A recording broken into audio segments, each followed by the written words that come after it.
The next speaker is Professor Stuart Hameroff. I don't think he needs much of an introduction. Most of you know him. He's a co-chair of this conference. He's professor of anesthesiology and psychology and director of the Center for Consciousness Study here at the University of Arizona. He's been here for a very long time, since about 1975.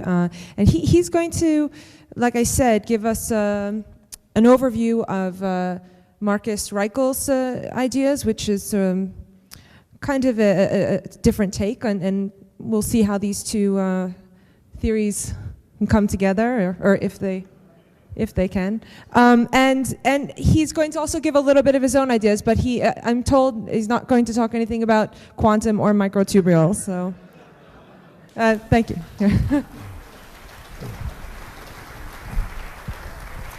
Thank you, Heather, and thank you, Dave, for inviting me to give this talk last night.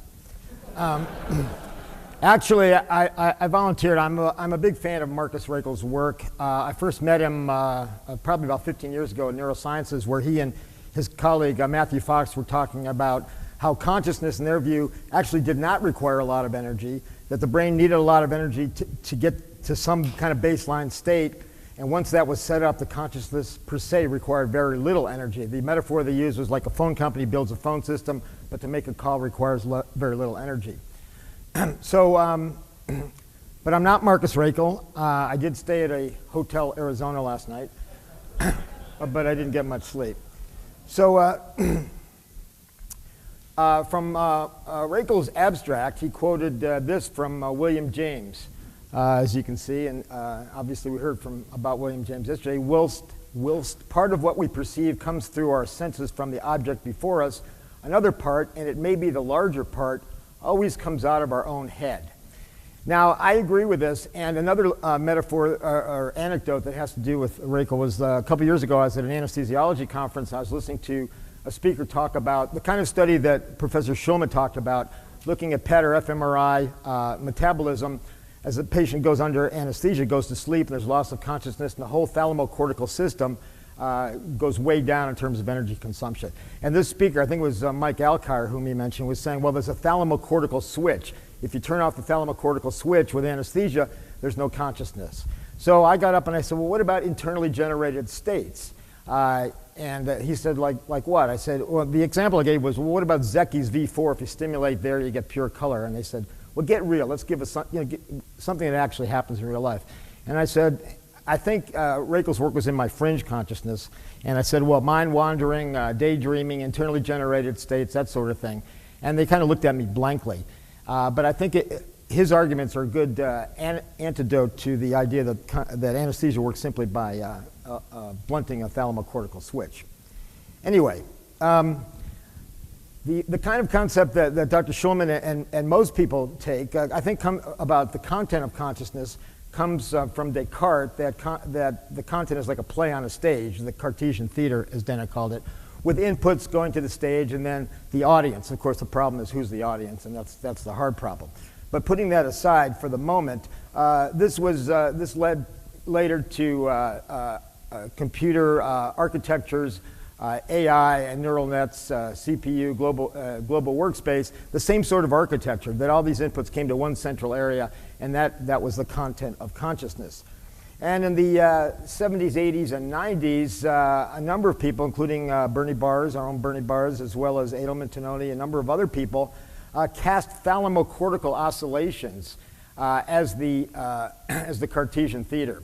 Oscillations, recurrence, global workspace, broadcasting. But basically, in this, does this work? Can you see it? I can't see it. Anyway, the thalamocortical system takes the place of the Cartesian theater. And in reference to what I just said, that PET and fMRI show reduced metabolism, blood flow in this thalamocortical hierarchical arousal pathways with anesthesia and loss of consciousness. Therefore, the idea of a thalamocortical switch that Alkire put forth. So, generally speaking, in neuroscience, consciousness has been viewed in the context of sensory processing and responses to those responses, to that sensory input. That is, attention-based tasks. But what about mental states without sensory input? What if you just close your eyes and relax, or go in a sensory deprivation tank? Or what if you're actually doing something like driving to work but daydreaming, thinking about something else? What about those mental states? Task-free, stimulus-independent thought, internally generated states, mind-wandering, episodic memory, meditation, daydreaming. What about these functions which don't require sensory input necessarily? So Rakel and others, but particularly Rakel, came out with the idea of default mode networks. And they came from this because they were studying, they looked at patients, their controls basically. They would study them, their fMRI doing a task, and then the control would be when they were just resting with their eyes closed, and they noticed a lot of activity going on sort of in the background. And what was this? So they started to study these networks, and they found these very reproducible brain areas that seemed to be active when the subject was in a resting state, not processing sensory information, mind-wandering, daydreaming. We're going to hear some great stuff about mind-wandering later in the conference. What about these states? And they identified basically these four areas of the brain: the medial prefrontal cortex, posterior cingulate, medial prefrontal, and lateral parietal cortex. And in some other studies, hippocampus, precuneus, and some others. And the half brain on the left is actually the medial side of the brain hemisphere you see on the right. So you're seeing the left hemisphere in both of those pictures. We can put here they are labeled. The orange is are the default networks. The default mode networks: medial temporal lobe, medial prefrontal, posterior cingulate cortex, posterior inferior, and the others are in the blue, which is the low energy consumption at this time, are the systems that would be active in processing information. And the two systems toggle back and forth, and I'll get to that in a second. So if we look at some of these default modes, if you look, there it is. If this is in axial, looking at it this way. So here's the front of the brain up here. So here's the medial prefrontal parietal and the medial parietal. And you see this kind of, this is kind of typical of the images you see in this axial plane. So I was trying to figure out how I could just glance at these and identify this type of pattern. At first it looked like a Mercedes-Benz symbol, except this thing is a little bit lower. But I kept thinking about it, And here's another example of axial and coronal. So the top two lines are axial this way, and the bottom is coronal this way. And you see the same sort of patterns. And at the bottom, you see that the hippocampus is involved also, which stands to reason since default mode networks include episodic memory, just thinking about the past, thinking about various features of your life. And these are in healthy young subjects, and their default modes are quite active. But I was still trying to think of a pattern that I could think of that would recognize that, and that's what I came up with. It's not a Mercedes-Benz, but it looks kind of like Michael Jordan. Let me get rid of that thing. Michael Jordan doing his Nike thing. Okay, so that's what I look for when I'm looking for default modes. So as far as disease, in healthy adults, particularly elderly people on the top, we see the Michael Jordan Nike symbol there, if you have an imagination like I do maybe. And at the bottom you see elderly people with Alzheimer's. And their default mode networks are markedly reduced. This is a bunch of patients put together. And particularly in the prefrontal areas. So this is a fairly common finding that the default mode networks are underactive in patients with Alzheimer's disease. I think this is from Jonathan Schooler's work, I'm not sure, on mind wandering, which is pretty much the same thing. The default mode networks mediate mind wandering. And they've studied this quite a bit. And they find that these same networks, these are pretty much the same four areas that I showed you earlier, are active in autobiographical memory or episodic memory. Just think about your past, envisioning the future, just kind of fantasizing maybe, or just thinking about things ahead. Theory of mind, perverse sense of humor, I guess. They asked them to think about consciousness, and moral decision making. So all of these things, you're thinking and you're utilizing these default mode networks without necessarily processing information. Obviously in memory something can cue you, but if you just close your eyes and think of your grandmother or your first grade kindergarten teacher or whatever, this is the kind of activity that's going on without any sensory input coming in. So I should say that this default, and Rakel says this in many of his papers, that and in fact, this is how they first got into this, is that default mode network activity is one type of intrinsic neuronal activity which was considered noise until brain-wide correlations in the noise were discovered. I think they were discovered in Israel. Maybe some of our Israeli, I think it was Grunwald's group, I'm not sure. They discovered that the noise in different parts of the brain, if they put them side by side, were actually correlated. And the other thing is that default mode networks require about 95% of the energy required for processing sensory information through the thalamocortical system. So the activity that Dr. Schulman was showing, for example, that show energy increases, are just a little, 5%, and he said this, are just 5% above what would be going on in the absence of those sensory processing. So it's just a kind of a little blip on a big mountain of energy that's going on. So what can we take from this in terms of consciousness studies? What it says to me is that the brain operates in at least two, but let's just say two distinct modes. One is the attention-based sensory processing, task-based performance activity, the thalamocortical system, that has been the dominant paradigm being studied in neuroscience of consciousness forever, up until a few years ago, actually. The other is the default mode networks, mind-wandering, episodic memory, internally generated states, daydreaming, thinking, just thinking. Without necessarily thinking about what's out in front of you, just internally thinking. So there are these two modes, these two distinct modes that the brain operates in.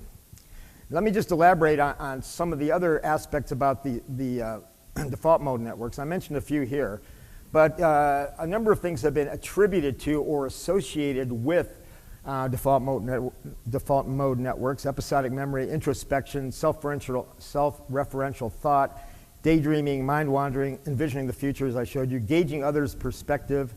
I think context and filling in about what you may be perceiving, thinking about consciousness, the theory of mind, meditation. There was a question about meditation. There's a study from the Maharishi people showing that meditation is associated with increased activity in the default mode networks. Creativity, perhaps the Jamesian fringe that Bruce Mangan was talking about earlier. Friston from London has a notion that the primary and secondary Freudian processes, the id, for example, are in the default mode networks. But it also occurs in anesthesia and sleep. There's default mode network activity going on. In cases, at least under anesthesia, sleep they may be dreaming, but in anesthesia we're pretty sure there is no consciousness.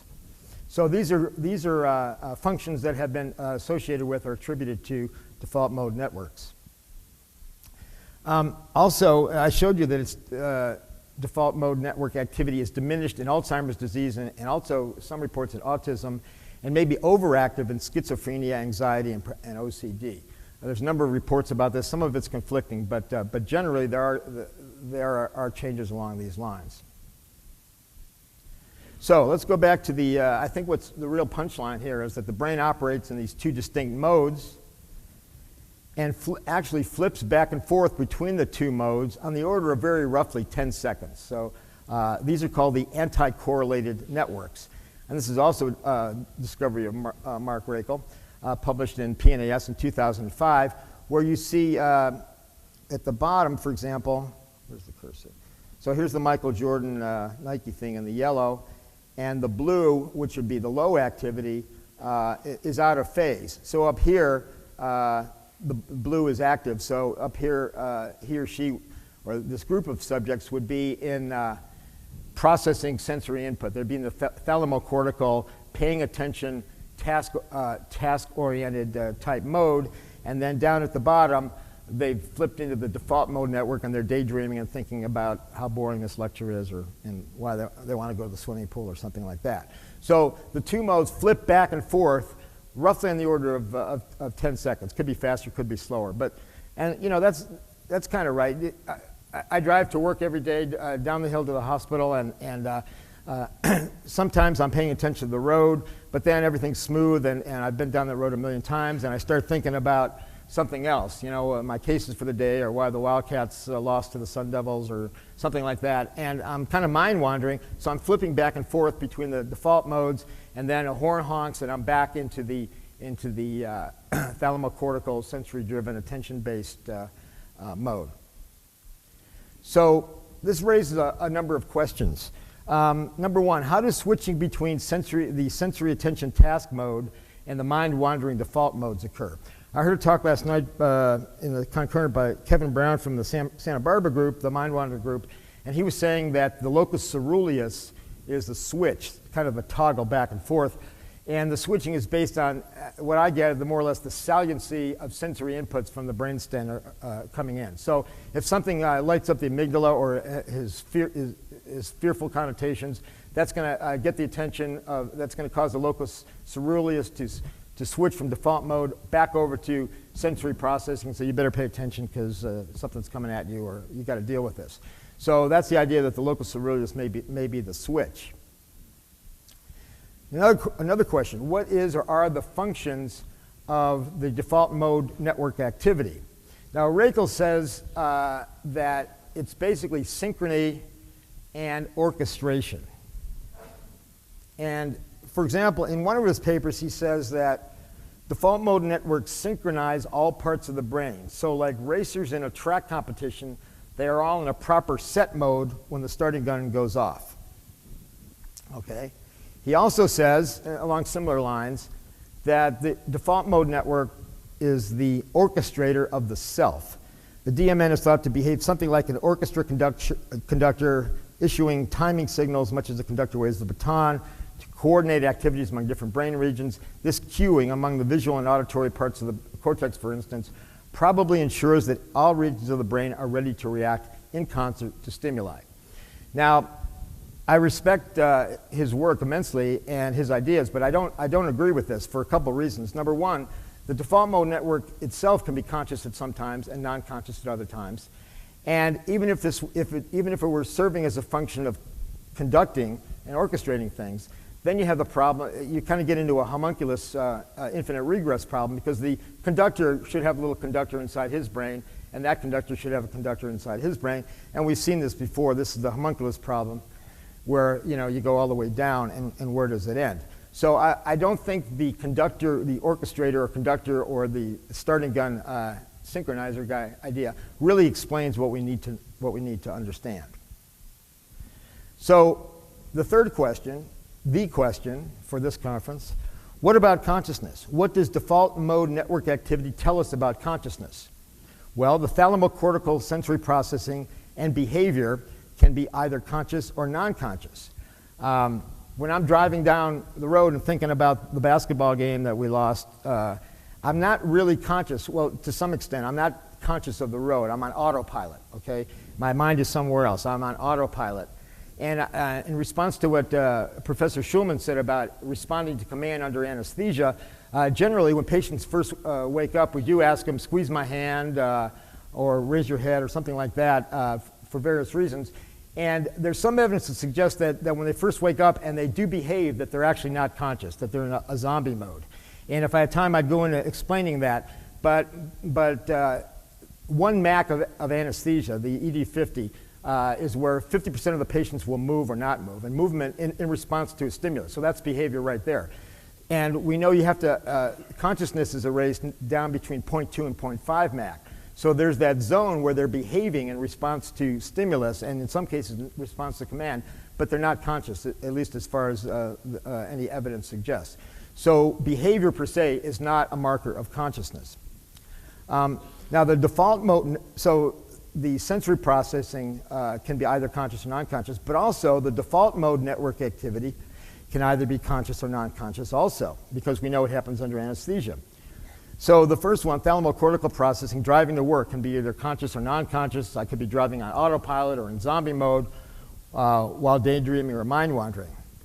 Default mode network activity can also be either conscious. For example, if I'm daydreaming about a vacation that we're going to the beach or something like that, or non-conscious. Oh, we got a tough day ahead at work. My brain's sending impulses to my small bowel to tighten my sphincters and stuff like that because I have a really difficult case. So that would be non-conscious. So both systems can either be non-conscious or conscious. So where does that leave us in terms of consciousness? Well, on the surface, it's actually not that much help.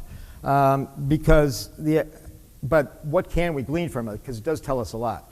So the activity supporting consciousness switches between thalamocortical input-driven processing and default mode network activity. Now, we know that thalamocortical activity is hierarchical. We've been hearing about this for ages. It's driven by sensory input. Okay, so global workspace, and then you respond to that and so forth. But how is the default mode network activity mediated?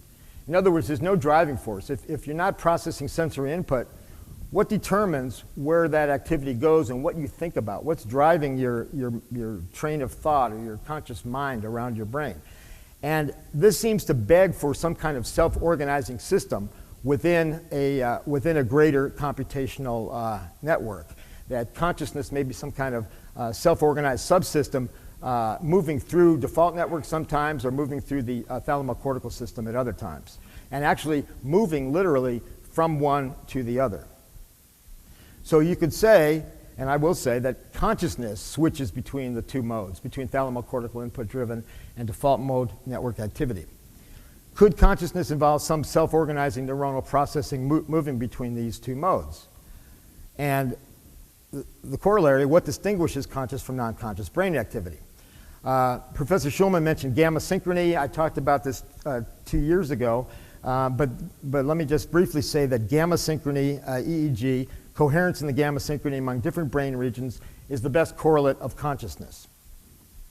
For example, with smell, which doesn't go through thalamus, by the way, even when you are paying attention, there's gamma synchrony mediated by gap junctions in the olfactory cortex. And with conscious feelings of pleasure or sex or reward, there's gamma synchrony mediated by gap junctions in dopaminergic nucleus accumbens, but also with prefrontal medial cortex. So there's the default modes kicking in during pleasurable feelings. But again, gamma synchrony is the key. Now, what generates gamma synchrony? Well, it's a form of EEG. And Professor Schulman was talking about the energy of neuronal firing. And I don't think, this is my personal opinion now, I'm not speaking for Reiko, but I'm speaking for myself. I don't think consciousness is tied to neuronal firing. I think consciousness is in dendrites, in integration processes in dendrites, and axonal firings merely in quotes, because it's still a big deal, convey the output of the conscious process somewhere else in the brain. I'm almost alone in that feeling, but maybe not. Certainly Christoph doesn't agree with me on that, but he's not here. Anyway, so let's look at a neuron, and I should say that Mark Ebner is going to present some of this afternoon when I'm going to say in the next minute or two. The biological neuron, McCullough-Pitts artificial neuron, and a toy neuron, and the integration. So it's integrate and fire. It doesn't want to go back. There we go. So the integration is occurring in the dendrites, and the firing is occurring in the axon. I'm saying consciousness is occurring in integration. Now, Giulio Tononi makes a big deal about integration relating to consciousness, but he kind of takes a whole glob of brain which has dendrites and axons. What I think is that the consciousness is happening specifically in dendrites, and the firing is which requires most of the energy, is conveying the impulse to the next layer, integrate and fire. So I'll briefly mention gap junctions because they connect dendrites to dendrites to give collective integration, which would be even more efficient. And so you have an envelope of synchrony that moves through neural networks and is the neural correlate of consciousness. Now, while this is happening, we have inputs coming through the network, axonal dendritic synaptic networks that could be processing sensory information at the same time while this envelope of synchrony moves through the brain and can move from default mode networks to thalamocortical networks and back. So this is basically the conscious pilot model, and I'll close with this, that the idea is that dendritic synchrony moves through the brain to mediate consciousness, and talk about the metaphor of the conscious pilot, because I think this is very apt for this whole business about default mode versus thalamocortical input. So imagine an airplane, a passenger plane, let's say, and there's a pilot, and the pilot's in the cockpit, and everything's going smoothly, and he presses a button and puts the plane on autopilot, and he goes to the bathroom, or he goes to the galley, or he flirts with the stewardess, or he does whatever while the plane's on autopilot. So I think the being in the cockpit is when we're in the thalamocortical mode, when we're paying attention to the road ahead of us, when we're processing sensory inputs, and being in the here and now processing sensory information. This is what most of neuroscience has studied in terms of consciousness up until Rakel came along. But then we press the autopilot, so, like I'm driving down the road and I'm thinking about the basketball game, while the pilot can go to the bathroom or flirt with the stewardess or whatever, and then come back. So I think the metaphor is that should be, I think, that the default mode networks are when the the pilot is wandering around the plane, and if he goes back into the cockpit, he's back into the thalamocortical mode. So, conclusion, basically that Rakel's work implies the brain switches between sensory-driven and self-organizing, internally driven modes. And I would rephrase that slightly and say that rather than the brain does it, that consciousness switches between sensory-driven and self-organizing, internally driven modes. Now, usually when somebody says that, I'm thinking to myself, yeah, but you're not defining consciousness. What do you mean? You know, and I get all huffy about it, at least inside my head. But what I'm talking about here is that, for example, this envelope, this agent, a mobile agent moving through the network, which is the neural correlate of consciousness. And Ben Goertzel has something similar in his artificial systems, and as I mentioned, Mark Ebner is going to talk about something like this. So it's actually the neural correlate of consciousness, I should say, moving through the brain and switching between the two modes of activity. And also that anesthesia cannot depend solely on a thalamocortical switch. So this is my own axe to grind in the anesthesia world, because I think they're barking up the wrong tree with that one. And so we'll just leave it at that. So thank you for your attention. I'm sorry Marcus couldn't be here, and I hope I presented his views fairly. And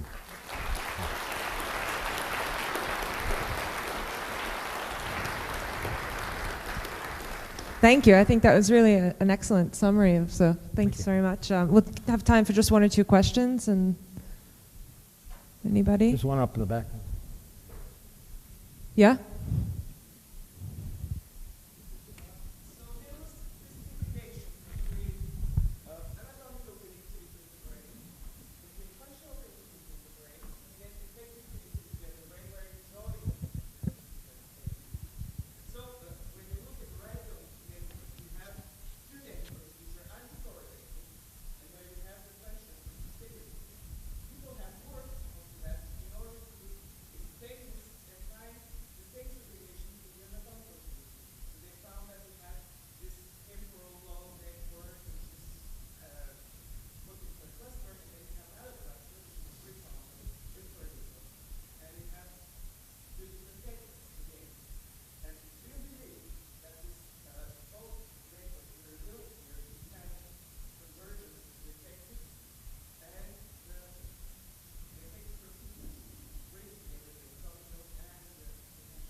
Where's consciousness in there?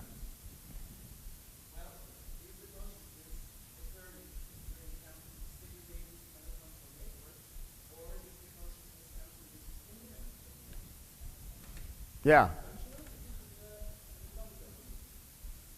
So I'm not sure what you're asking or what I can answer there. I mean, is that another description of the distinction between the two modes that I was talking about, or is it something? And also, when you say connectivity, I would ask you to also include gap junctions, because I think they're very important, and they mediate gamma synchrony, which is the best marker of consciousness. So functional and effective connectivity normally would refer to axonal dendritic or axonal somatic chemical synapses, but should include gap junction connections, electrical synapses.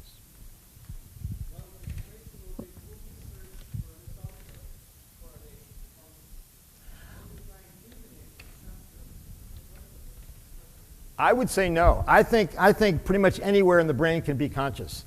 You know, it's wherever whatever the feature is. I would say gamma synchrony with quantum microtubules going on inside of it, but I'm not going to talk about that. But Come to my poster Friday night. Seriously. But the neural correlate of consciousness within which this magic is happening is moving around the brain, wherever it is. I mean, somebody mentioned Damasio and Jaak Panksepp talk about consciousness in the brainstem and emotion. So if the conscious pilot is in the gamma synchrony and the quantum microtubules are in the brainstem, you're having emotional feelings. If it's in the cortex, you're having some kind of sensory processing. If it's in the nucleus accumbens, you're having sexual feelings. Wherever it is, that's where that function of that part of the brain is what becomes conscious. I don't think we have time for any more questions, but there'll be some time at the end when there'll be the panel discussion. We can take more questions related to this talk. But thank you. Thanks.